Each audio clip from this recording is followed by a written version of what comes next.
3 related peptides. 1 became a prescription treatment for a specific sexual desire disorder.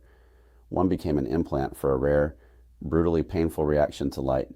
And 1 became an online tanning phenomenon with no approved medical use. They all reach into the melanocortin signaling system, but they do not press the same biological buttons. Today we are comparing Bremelanotide, commonly called PT-141, Melanotan I and its relationship to Afamelanotide, and Melanotan II. The chemistry has a family resemblance. The clinical evidence, the receptor activity, the safety controls, and the legal status are dramatically different. Let's dive in and get rolling. Start with the shared control panel. Melanocortins are signaling peptides derived from a larger precursor called melanocortin.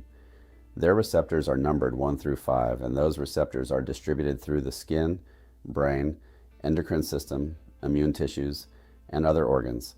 For this comparison, remember 3 big ideas. Melanocortin 1 receptor is the pigment button. Activating it in melanocytes promotes production of darker eumelanin. Melanocortin 3 and 4 receptors participate in central nervous system circuits involving energy balance, appetite, motivation, and sexual behavior.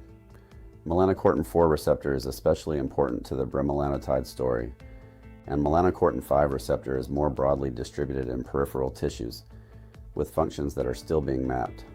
That is our memory device. 1 control panel, several buttons. A compound that is more selective presses a narrower set. A non-selective compound can press several at once. That can create fascinating effects, but it can also create side effects and uncertainty. Melanotan I is the historical research name most closely associated with the linear peptide now called Afamelanotide. That relationship is real, but the name still cannot be used carelessly. Afamelanotide is a defined active pharmaceutical ingredient. Scenesse is a specific regulated 16 mg implant with controlled manufacturing and labeling. An online vial labeled Melanotan I is not automatically Afamelanotide, and it is definitely not automatically Scenesse. Afamelanotide primarily activates the melanocortin 1 receptor. That increases eumelanin and helps explain both darker pigmentation and its clinical role in erythropoietic protoporphyria. Erythropoietic protoporphyria is a rare disorder in which light exposure can trigger severe, sometimes incapacitating phototoxic pain. In randomized human trials, Afamelanotide increased pain-free light exposure and improved quality of life. The Food and Drug Administration approved Scenesse in 2019 to increase pain-free light exposure in adults with a history of those phototoxic reactions. That is not approval for cosmetic tanning. It is not a sunscreen substitute. It is a healthcare professional administered implant for a specific disease. Because Afamelanotide drives pigmentation, it can darken freckles and existing moles. Current prescribing information recommends regular full-body skin examinations and monitoring of new or changing pigmented lesions. Melanotan II took a different design path. It is a shorter cyclic peptide engineered for potency and durability.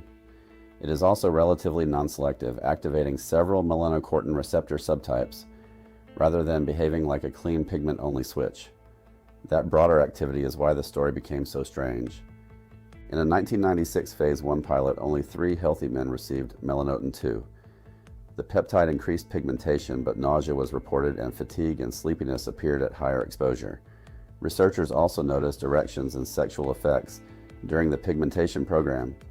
That unexpected signal helped launch a new development path. Scientists studied a shortened metabolite of Melanotan II and developed it as a compound focused on sexual function. That research compound became Bremelanotide, but Melanotan II itself never became an approved tanning drug, weight loss drug, or sexual function drug. Its appetite and weight loss reputation is biologically plausible because central melanocortin pathways help regulate energy balance. But plausible is not proven. Much of that story comes from animal research, mechanistic inference, and online anecdotes, not robust clinical outcome trials. Human evidence remains sparse. Case reports describe ischemic priapism requiring emergency treatment and rapid or atypical changes in moles. Those reports do not prove that Melanotan II causes melanoma. They do prove that a changing lesion should never be dismissed as just the peptide working.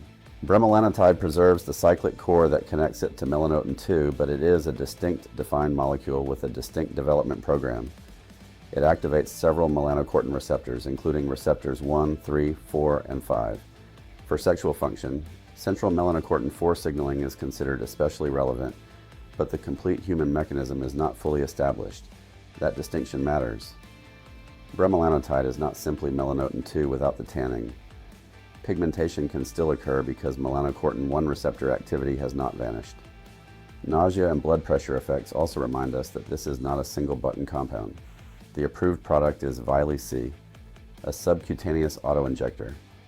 The Food and Drug Administration approved it in 2019 for premenopausal women with acquired generalized hypoactive sexual desire disorder when the low desire causes marked distress or relationship difficulty and is not better explained by another condition, relationship problem, medication, or drug substance.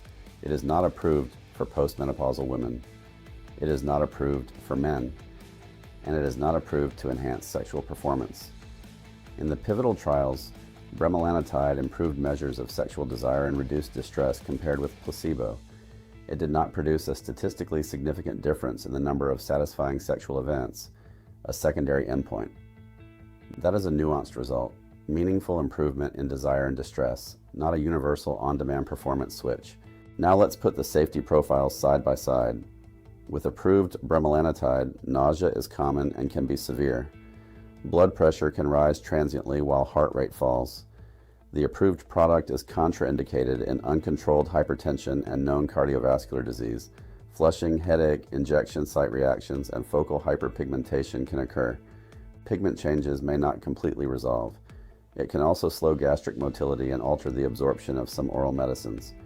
With approved Afamelanotide, the major practical issues include implant site reactions, nausea, pigmentation changes, monitoring of moles and new lesions, and the possibility of serious hypersensitivity. The implant belongs in a trained clinical workflow. With Melanotan II, uncertainty itself is part of the risk. What is actually in an online vial? Is the concentration accurate? Was it made and handled under sterile conditions? Is the label truthful?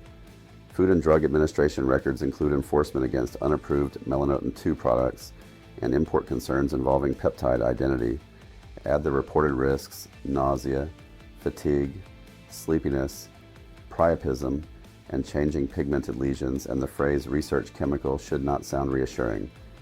It means the material is not an approved product for human use. Here is the clean legal and clinical framework. An approved product has a reviewed application, a defined formulation, controlled manufacturing, official labeling, and a specific indication. Vyleesi and Scenesse fit that category. A compounded preparation is not Food and Drug Administration approved. It may be prepared for an identified patient under a valid prescription only when the pharmacy, substance, and circumstances meet applicable requirements. The word compounded does not prove clinical equivalence to the approved product, and it does not erase federal restrictions on bulk substances. A research chemical is intended for laboratory work. A label saying not for human consumption is not a loophole that makes self-experimentation safe or lawful. And an online tanning peptide is a marketing name, not a regulatory category. It may refer to Melanotan I, Melanotan II, a mixture, a mislabeled substance, or something else entirely. Same family, very different evidence chain. So which popular claims survive the evidence test? Afamelanotide increasing pain-free light exposure in adults with erythropoietic protoporphyria, supported and approved. Bremelanotide improving desire and reducing associated distress in the approved premenopausal population, supported and approved. Melanotan II increasing pigmentation. Preliminary human evidence supports a biologic effect, but there is no approved product or indication. Melanotan II as a proven weight loss treatment. Plausible mechanism. Unproven clinical outcome. Melanotan II as a safe sexual enhancer, overstated and potentially dangerous. Any of these compounds preventing skin cancer. Unsupported. Any internet vial being interchangeable with an approved medicine. Unsupported. The scientifically exciting part is not that three names describe the same peptide. It is that small structural changes redirect a shared signaling family toward dramatically different receptor patterns, clinical programs, and real-world consequences. If you want more evidence-first peptide comparisons, subscribe above. Keep learning with me, and I'll see you in the next episode. If you're interested in working with me, you can learn more at mindbodyspirit-dpc.com. I'm Dr. Kish Carlton. And if the pigmentation side of this story surprised you, watch our glycylhistidylysine copper episode next, because skin biology gets even more fascinating when signaling peptides meet tissue repair. This is education, not individualized medical advice. New or changing skin lesions, a prolonged erection, severe nausea, chest symptoms, or concerning blood pressure symptoms deserve prompt medical evaluation.